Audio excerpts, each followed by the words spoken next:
Many thanks for choosing us. JoyNews is learning Trade Minister Kyerematen has resigned from the government. Multiple sources close to the minister said he tendered in his resignation letter to President Akufo-Addo on Thursday, January 5. The man, popularly called Alan Cash, has long been rumored to be nursing the ambition to contest the flag bearership slot of the NPP.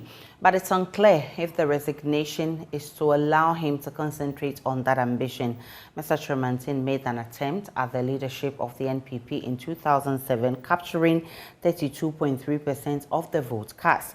He was first runner-up to Nana Akufo-Addo, who gained 47.96% of the vote cast. Mr. Kyerematen made other attempts at the party's leadership in 2010 and 2014, but placed second to Akufo-Addo, who won the primaries. In 2012, Ghana nominated Kyerematen for the post of the World Trade Organization Director General to succeed outgoing Director General Pascal Lamy, and his candidature received the backing of the African Union. So who is the man Alan Kyerematen? He is the man nursing to become president or the flag bearer of the NPP into the 2024 elections.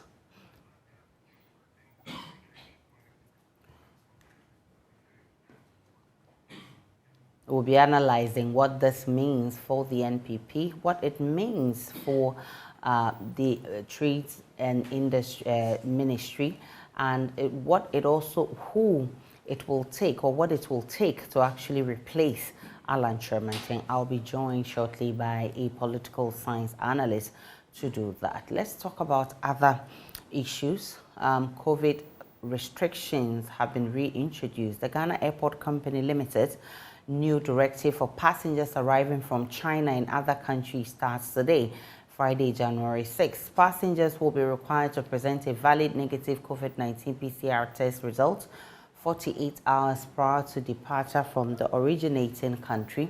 Again, they will be required to undergo mandatory COVID-19 testing on arrival at the Kotoka International Airport at no cost.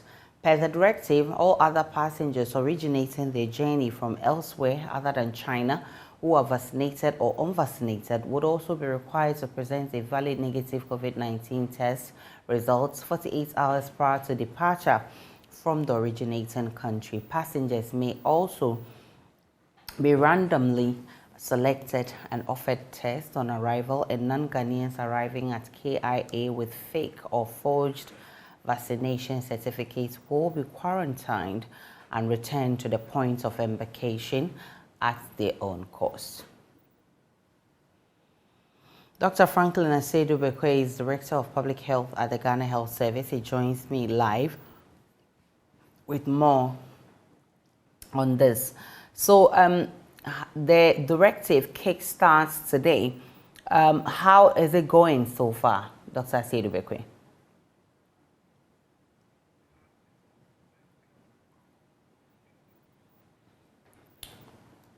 All right, we seem to have lost Dr. Asedubekwe on the phone. We'll try and get him back also to talk about what has happened since the kickstart of the new measures at the Kotoka International Airport. Let's take a break on JoyNews Desk.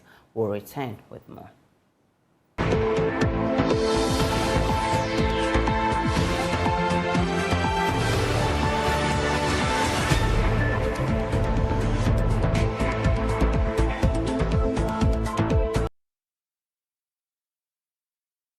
Welcome back to JoyNews Desk. Plastics have become a headache for the country to deal with. Everywhere you turn, there are plastics lying around. The plastic bottle, for example, has become a major problem in this country. But why are people opting for plastic bottles? JoyNews' Kojo Brace explores alternatives that can help save our environment, prevent flooding, and also address the economic cost of poor environmental practices for our Hotline documentary. Here are assets.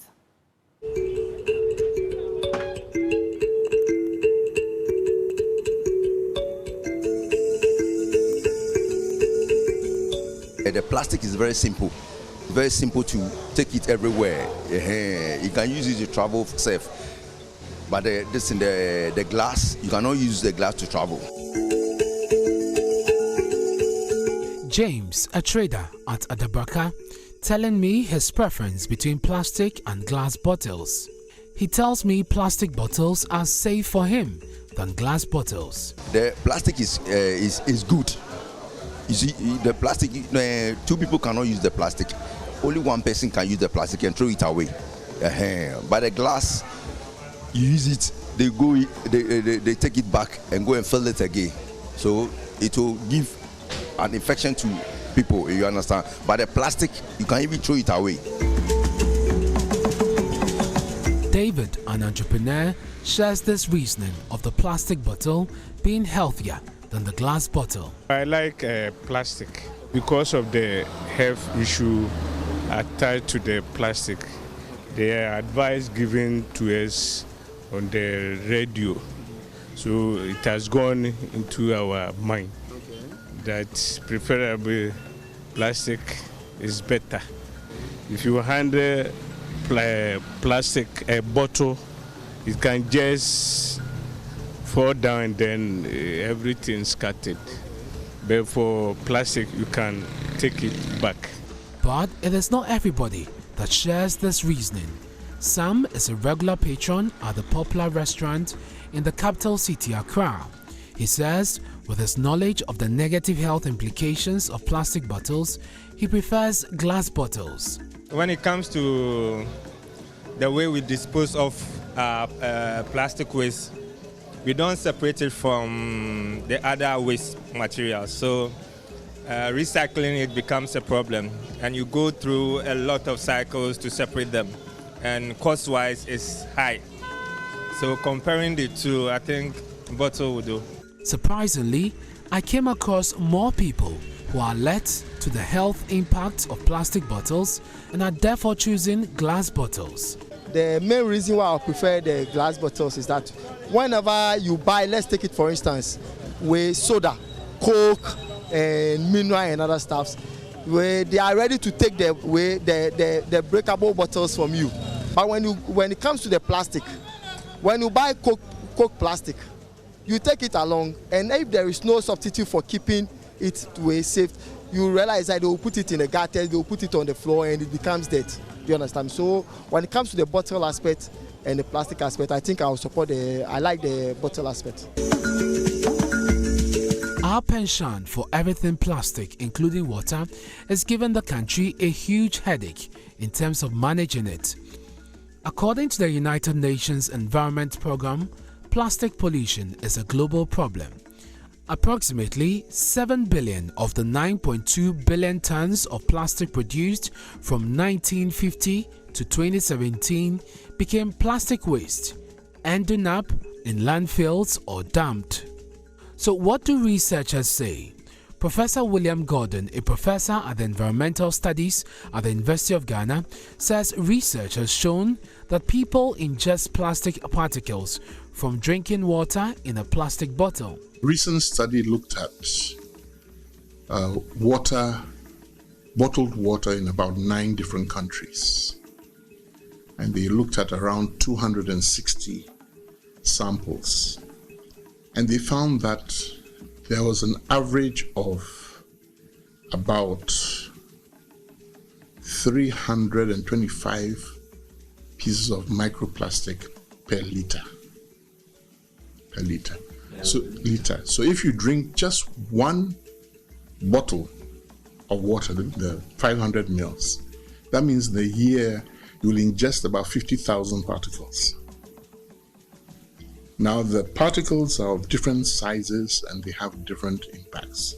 So they range from the size of a human hair to the size of a red blood cell in your blood, the one you have to use a microscope to see. And if you have something around the size of 20 microns, a micron is, let's say, 1,000th of a millimeter. So it's very, very small. It can actually pass through your blood vessels into your organs. So it will end up in your liver, it will end up in your kidney, and if you don't excrete through the urine, it will accumulate in your body.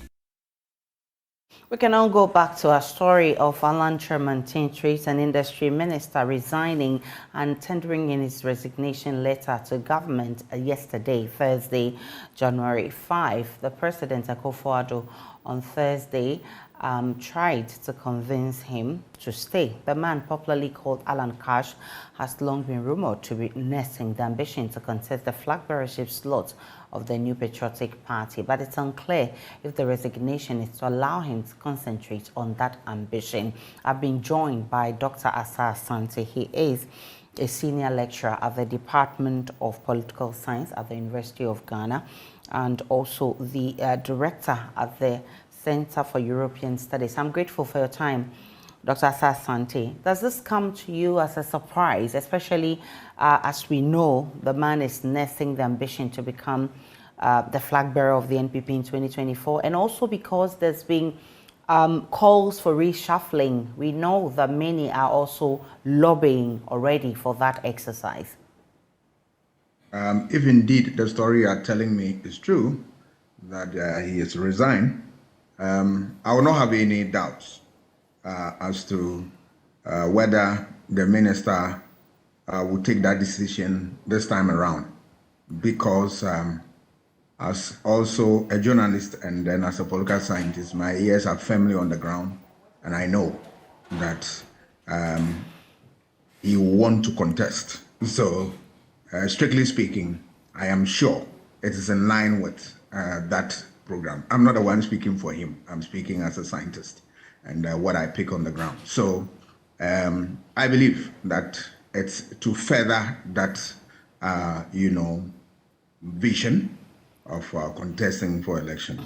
Other than that, he would stay. So this is how people understand what has happened. If in case there's reshuffling and the president puts him somewhere lesser than the position he holds now, it could be a dent on his records. And so he's being smart by resigning. Or if he's resigning because he wants to lead the party in 2024, is that not coming too early? Oh, no, it's not coming too early. But let me deal with the first aspect of your question.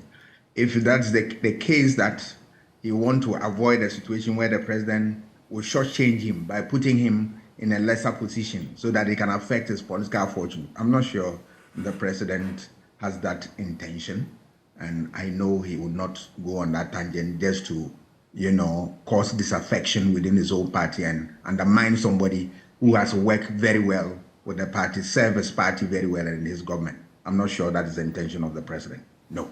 But if you look at the other bit, that it is the case that the minister want to contest, that is more probable.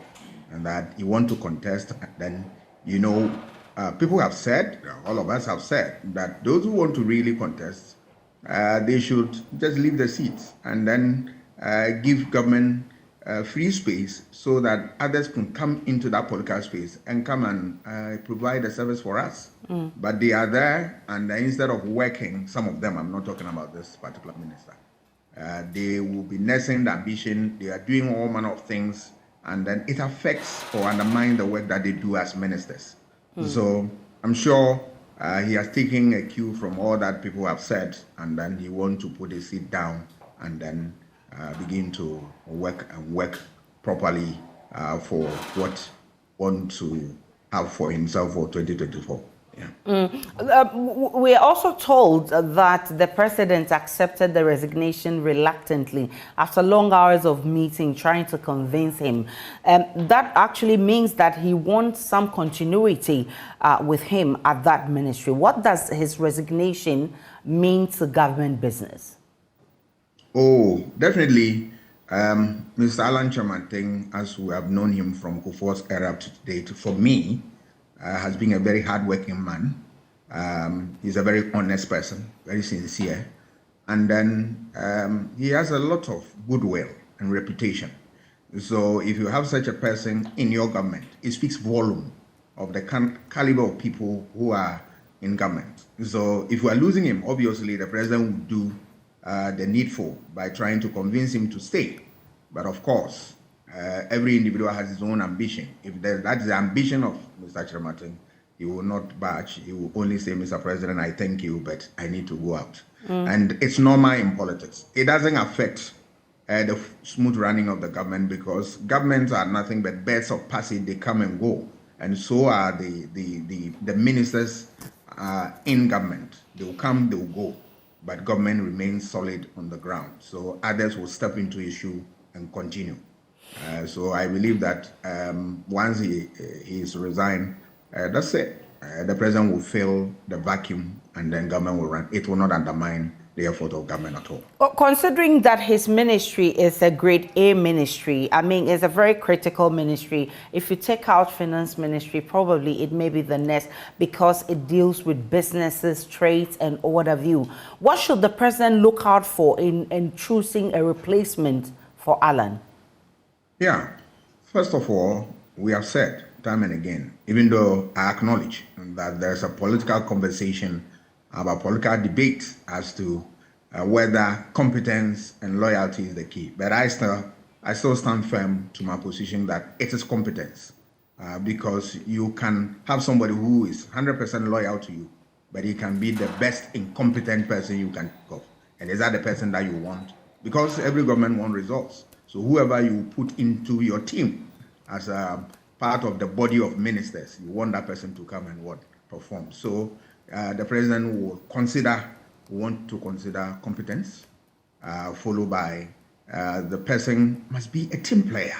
Somebody is competent, but if he's not a team player, because remember that part of the provision of the Constitution, I don't have it on top of my head, says that you are going to team up with your sector minister, but this one is the minister himself. So you need competence.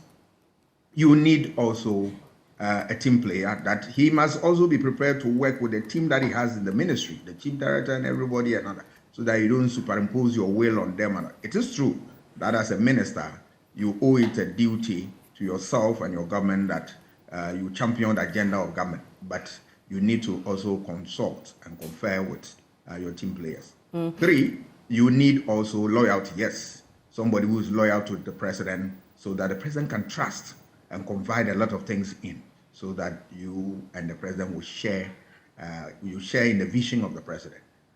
Apart from that, you should also be somebody who has your own vision, and that you want it to be brought to bear on what you are doing to further the agenda of government. And then you must also rise above reproach, somebody who has a very clean record and all that, and you want to maintain same at all times, so that you don't bring the government office into disrepute. That kind of thing. These are some of the ingredients you need. But I believe that once the seat becomes vacant, the president will work the mathematics and come out with somebody who is worth the salt to be able to step into Mr. Alan Kyerematen's shoes and deliver what is expected of government. Recently, we've seen the deputy gender minister stepping in as substantive when the president decided to relieve the substantive minister of her post. It looks like something could happen around this line. Do you foresee any of the deputy trades and industry ministers, stepping in the shoes of the minister? That is a very difficult question. You want me to assume the position of the president, which I cannot. I don't qualify. But the president, definitely, if you want to choose from within, he can pick one of the deputies to step into the shoes of Mr. Kyerematen and take the mantle forward. Other than that, the president can also pick from within parliament or outside parliament or anybody. All right, that is the prerogative of the president, and he will exercise it according to law. The most important thing is competence, you say? Yes, nothing more, nothing less, because you need competence. You need people who have the skill, all the qualities, the political wherewithal, the experience, the knowledge, and all that to be able to deliver the vision of the president, and that is competence. Ability to do things and do things well, not loyalty, that your association with persons, your link with person, you are committed to the person. You can be committed to me, but if I give you work and you can't perform, I'm sorry. we are not in for loyalty, which doesn't mean anything. We want competence where you'll be able to deliver the public good. You'll be able to provide what is needed for the government to be able to have results or records that it will stand on to campaign for the next election. That is what governance is all about. I'm grateful. It's simply that. I'm grateful for your time, Dr. Asa Asante. He's a senior lecturer at the Department of Political Science at the University of Ghana. Now, the Ministry of Education has ordered public universities to refund monies paid above 15% increment in fees. The ministry says those receipts were illegal and immediate measures must be taken to refund same. According to Public Relations Officer of the ministry, Kyerematen, the ministry expects the refund to be made without delay to the students. This came up during a meeting with the University Council yesterday over the matter, where Kyerematen spoke for the ministry. The law is very clear. I'm not sure any institution, any individual, whosoever he may be, may have the liberty to vary the law.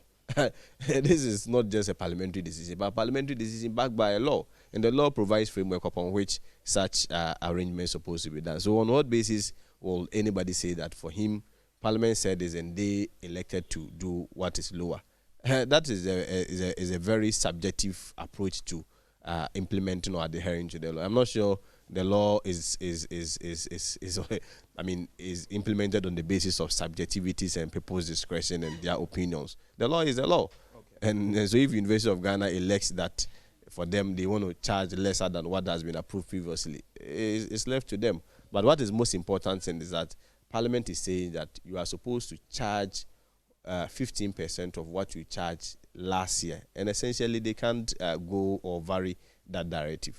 Indeed, if University of Ghana is saying that, well, previously, they were not charging or they undercharged, you cannot use a figure that you configured as a charge, because the charge is what indeed the students paid for. You cannot say that for us we were expecting to charge A amount and we change it to B amount.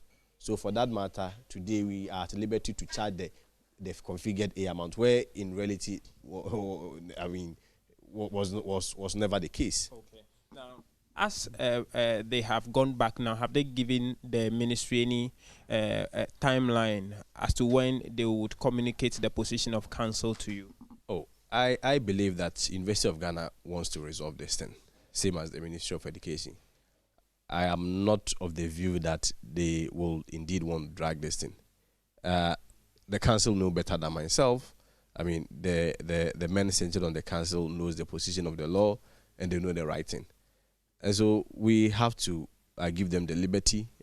They know the urgency of the moment and they know how information is very key, especially in bringing this matter to an end or resolving this matter. So I'm very hopeful that as soon as possible, they should be able to get back to. And indeed, it was a directive from the minister that they should reverse, now get back to the 15% that was approved to by Parliament, and then communicate same to the public. Of course, as to how they want to do it, I think they gave a lead that they have to consult council. But the expectation is that they will comply by the directive by the minister.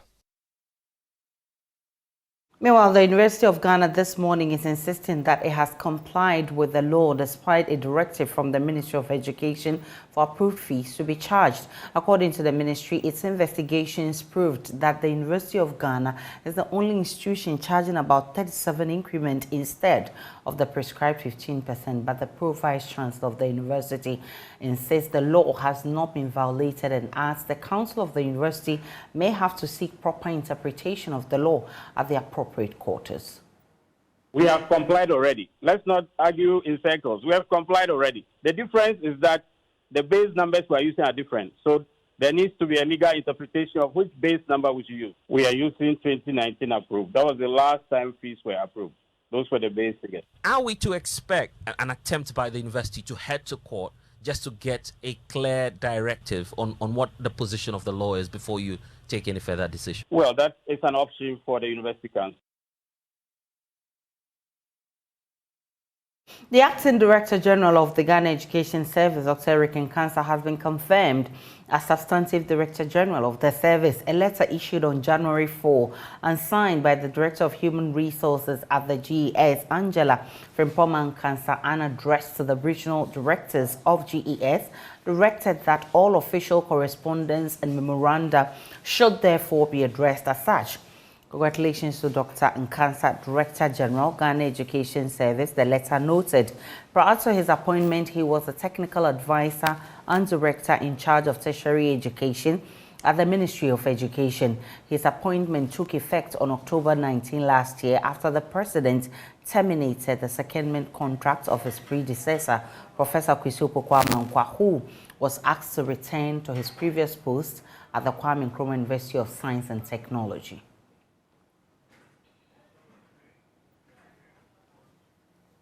The Customs Division of the Ghana Revenue Authority has seized 119 sacks of suspected Indian hemp at Dabala in the South Tong district of the Volta region. The dried leaves concealed in bags were intercepted while being transported to a yet-to-be-known location on the Ford Transit van. There's more in the following report. The driver of the vehicle was arrested while attempting to escape when he realized his nefarious dealing has been uncovered. Acting Commissioner of the Customs Division, Alhaji Idrisu Seidu, told journalists that the interception was the result of an intelligence-led operation by the division's Eastern Corridor Monitoring Task Force. We had an information from very reliable source, and then they reacted to it and intercepted a van carrying Indian hemp. Then through interrogation, we got to know that there was another bigger truck which was carrying some of the substances. They followed up and realized that the bigger truck had even broken down on the way, and they had transferred most of the products to what they call a warehouse, but it was just some house to hide it from the security services. We were able to retrieve it, and they brought all to one of our substations. The driver of the van, the original van, was arrested, and we handed over to the police to continue the investigations. So we are now in the process of even handing over the whole thing to the Narcotic Control Board. We are a front line. So when we get it for deeper investigations, we hand over to the appropriate bodies to continue the investigation while we continue with the vigilance. Yeah, for a lot of those in the business, they know it is a crime, but they benefit from it. The problem is that majority of some of those who help them, like the drivers and this thing, they do it at the blind side of the owners of the trucks.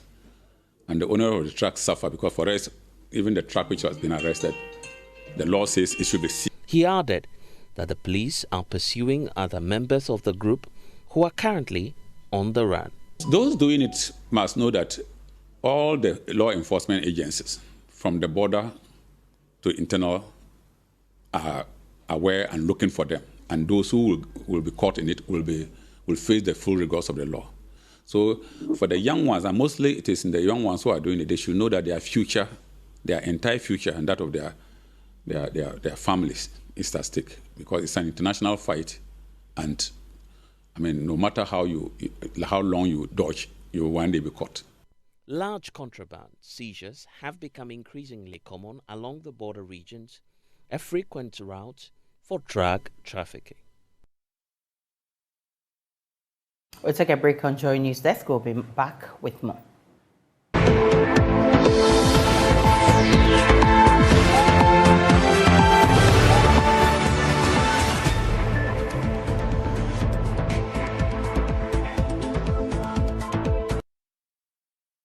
Welcome back to News Desk. Time now for Talk Tech.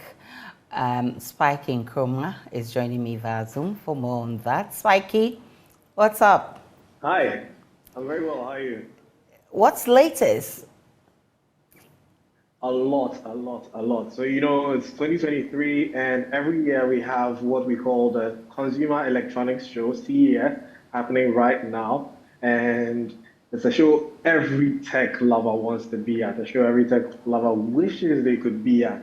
Personally, I really wish I was there right now because there's a lot of awesome stuff happening there. Number one is, well, how would you feel if your car could change a color on its own? It could change its color to any color. That would be awesome. Exactly. So there's a car that can actually change its color. So last year, BMW unveiled the concept car, which was powered by e-ink, and that meant that it could change colors from black to white or gray with the touch of a button.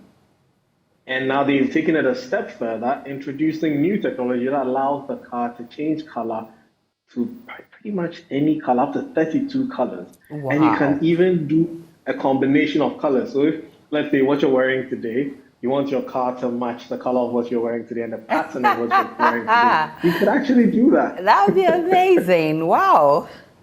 Oh, I know, that's right? nice. So yeah, this is the kind of stuff that is usually announced at CES. And yeah, this is one of the most mind-blowing things. And it's not only the fact that the car can change color, it also has like a full windscreen head-up display. You know, some cars today have information that is projected on your windscreen so that you can see as you're traveling around. So you're driving through town. You know, sometimes you have to look on the map and you have to pick up your phone and then look. It's very dangerous. Yes. You could easily knock somebody down. So imagine if it's already there, this can be projected on the windscreen, but it's in a small box on the bottom side. It could easily be missed. Okay. But now, the technology is that it's going to take full screen on your windscreen. So while you're going, you can imagine an arrow coming on your windscreen to tell you be turning right in the next 50 meters. Okay. And that would prevent you from taking your eyes off the street. And the car has its own virtual assistant, like the way, you know, we have Google Assistant, we have Alexa. So imagine if you could, you know, tell your car that, hey car, I'm going home. Take me home. And the car says, okay. And you and the car can have a conversation while you're going. There's so much more that the future of automotive industry has, and BMW just unveiled theirs at CES this year, and it's crazy. It makes life a lot easier, and I'm sure you have to pay some good money for these features. Oh, definitely. Wow, I would love to get one of those cars because, yes, like you said, I want to match my clothes with my car. I mean, it would be nice. Thanks so much, Spiky, for bringing us Tech Talk. If you haven't seen what he's talking about, I'm sure you could go to Google or the website and see more for yourself. So it would be nice to have it. I'll do that if I have the money, though. That'll be it for Tech Talk. But some other stories. Some managers of orphanage in the central region have expressed worry over the increasing number of children who are born and dumped in the bush and other obscure places. The orphanage managers say instead of abandoning the children, such persons should rather approach the social welfare department to help them cater for those children. Managing Director of Hope Children's Village, Samuel Edu, made the call when ProMac Foundation, an NGO in mental health care, donated clothing for over 100 orphans in the Village of Hope this month. According to the orphanage managers, the social welfare department is on a daily basis saddled with cases of children who've been dumped in either a bush or at obscure places. On the street, mentally challenged persons who are pregnant end up giving birth to children who they later abandon.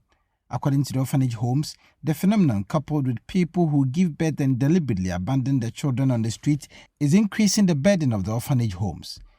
According to the managing director of the Hope's Children's Village, Samuel Adwasai, whose facility happens to be one of the facilities that takes care of such children, many have raised questions as to which individuals impregnate these mentally ill patients, with some school of thought pointing to the fact that some impregnate them for money rituals. Just recently at Cotton, somebody dumped a child in the latrine. And I must say, as I speak, that child is in my facility. I'm taking care of that child. Yeah, so people give birth to children for whatever reason, nobody knows. They will always tell you that they are not in good shape to take care of such children. But fine, so our issue is that if the child is put in danger, then it becomes very critical. So even if you have an issue, you can see social welfare and social welfare will have a way out as to what to do with such a case. Instead of keeping the child's life in danger, like going to throw the child in the bush. We have children here that were thrown in bushes that we needed to, somebody saw, brought them to social welfare, and the social welfare brought them to us. So we are appealing to people. If you give birth to a child and you are in a critical situation that you cannot take care of such a child, there is no need harming the child. Just take the child to social welfare and then go and lodge your complaint. Social welfare will listen to you, and whatever processes they need to take you through, they will take you through. And if indeed they have to come in and help, they have their own processes that they will use to come in and help in such a case. Leader of the ProMac Foundation, Dr. Ayagre Anaba, who is into the promotion of maternal, children and adolescent health, gave reasons why mental health cases are on the ascendancy in the region and called for more support to help deal with such cases. Again, when you look at ProMac Foundation, we have various professional expertise. We have mental health professionals. And we were looking at some of the things that we even describe as mental health, especially with the women, could be as a result of depression, could be as a result of social frustrations, could be as a result of economic needs. So there are fundamental things that we need to tackle as a country. Okay, when people are so depressed, they cannot find the means. That's when you have people indulging into a whole lot of things. Then out of depression, it develops into mental health. So yes, we still have a long way to go. Government is doing a lot. Ministry of Health is doing a lot. There's now the Mental Health Authority, of course, where they attend to the needs. But there's a lot out there who cannot even go to these facilities for help. And so we have to tackle the social network. It's all about social network. We have to tackle the social network. And then the Mental Health Authority, as I said, need to be resourced proper so that they can go out there to face the lot of people who are suffering from various kinds of mental illness, especially this period of economic hardship that we are going through. We'll take a break for sports.